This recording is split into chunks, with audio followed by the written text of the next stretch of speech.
Dopo aver lasciato il cimitero monumentale americano, ci dirigiamo a Pointe du Hoc, che dista circa 14 km per i quali impieghiamo meno di 30 minuti.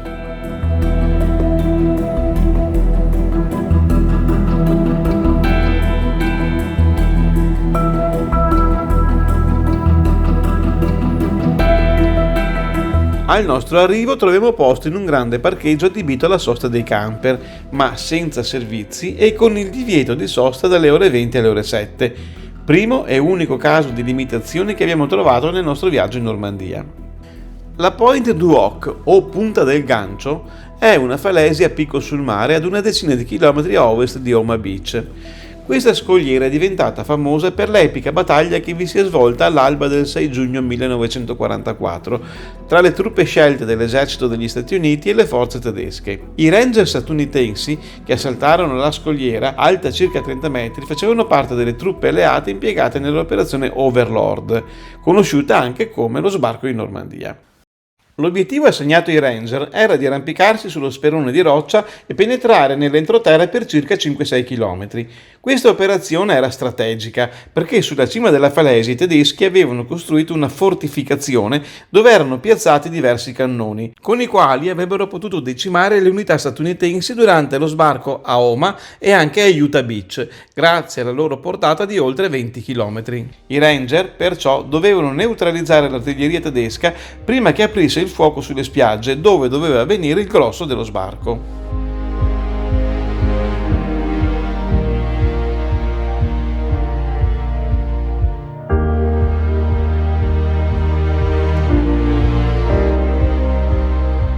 Il monumento di granito posizionato in cima a un bunker tedesco al Pointe du Hoc fu eretto dai francesi per onorare i soldati del secondo battaglione Ranger americano che scalarono la scogliera.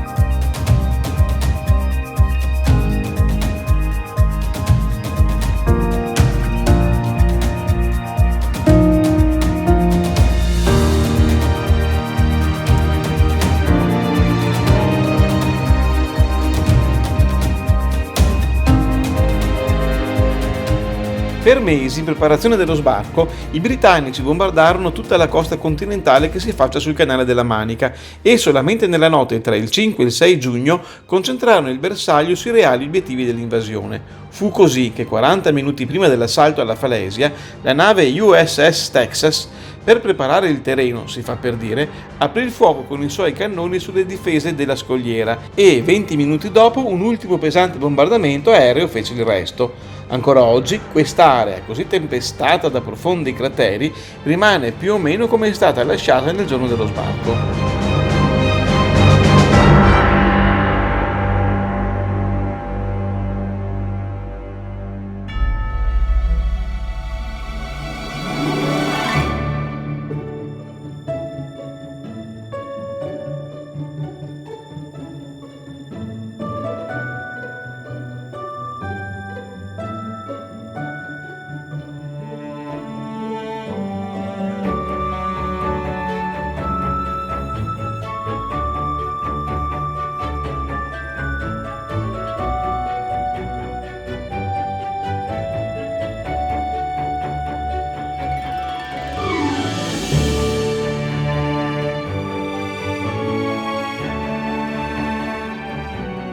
Completata la visita alla scogliera di Pointe du Hoc, abbiamo deciso che era ora di cercare una sistemazione per la notte.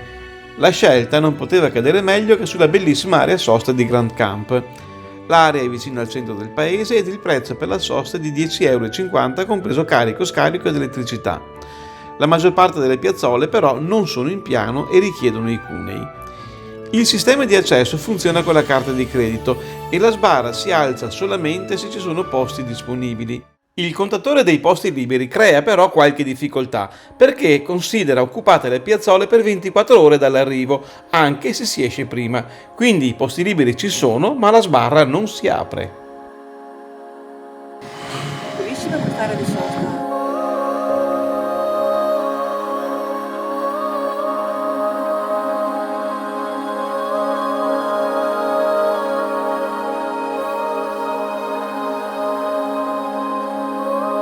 After 2 steps,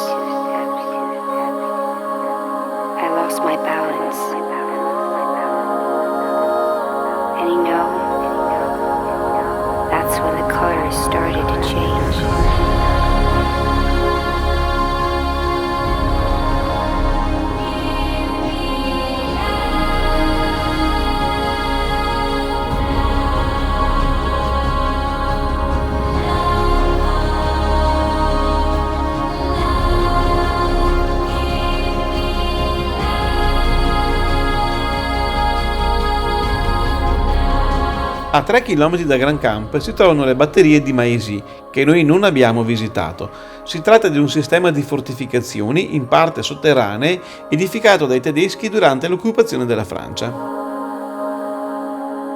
Dopo aver sistemato i camper, abbiamo fatto una passeggiata prima di cena per visitare il pittoresco borgo di Grand Camp, che è un importante porto peschereccio, e per godere della brezza del mare sulla sua stupenda spiaggia.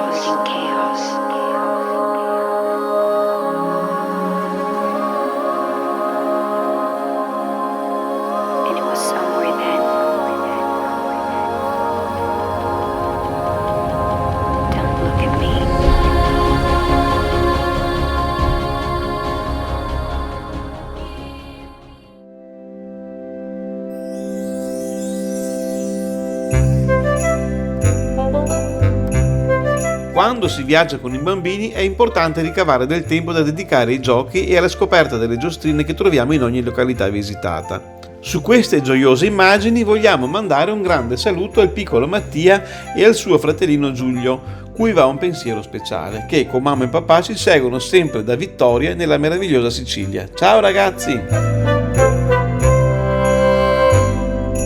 Stiamo uscendo dall'area di sosta di Grand Camp, molto carina, con i camper disposti a raggiera. Si pagano 10,50 € per 24 ore, comprese carico, scarico e anche l'energia elettrica. Si deve tenere il QR code che ti rilascia la macchinetta, perché serve poi per l'uscita. Bene ragazzi, adesso ci spostiamo.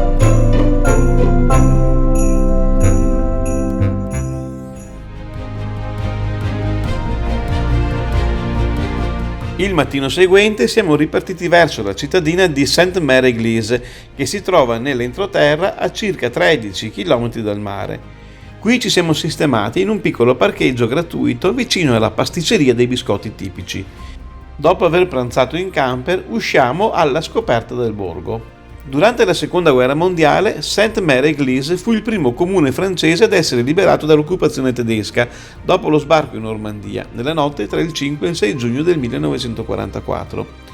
Il ricordo degli eventi che riportarono la pace in Europa qui è ancora ben presente. La chiesa, il museo delle truppe aviotrasportate, l'Airborne Museum e diverse altre strutture danno testimonianza che ricordano come la pace possa essere fragile e come la memoria dei tragici eventi della guerra debba essere coltivata proprio per consolidare il valore della pace, che ancora oggi viene drammaticamente messo in discussione.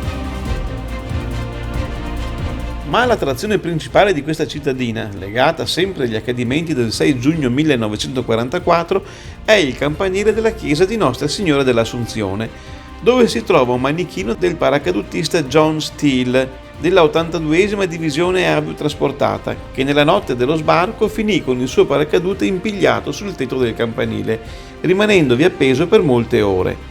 Fingendosi morto, riuscì a salvarsi dallo scontro a fuoco fra i soldati tedeschi e i suoi compagni di lancio. Il paracadute, l'uniforme e l'equipaggiamento del manichino devono essere cambiati, a spese del comune, 2 volte l'anno a causa del clima piovoso della regione. La chiesa di Nostra Signora dell'Assunzione è una costruzione in stile gotico risalente al XII e XIII secolo. In una cappella laterale si trova tutto l'occorrente per colorare i bigliettini con la colomba della pace, scrivendoci anche un pensiero e poi incollarli in un apposito pannello. Interessante è anche il banchetto per la raccolta delle offerte, che accetta la carta di credito. Con questo video termina la nostra visita ai luoghi legati alle vicende storiche dello sbarco in Normandia. Nella prossima puntata toccheremo diversi posti, tutti molto interessanti ed alcuni poco noti. Vi consiglio quindi di non perderla.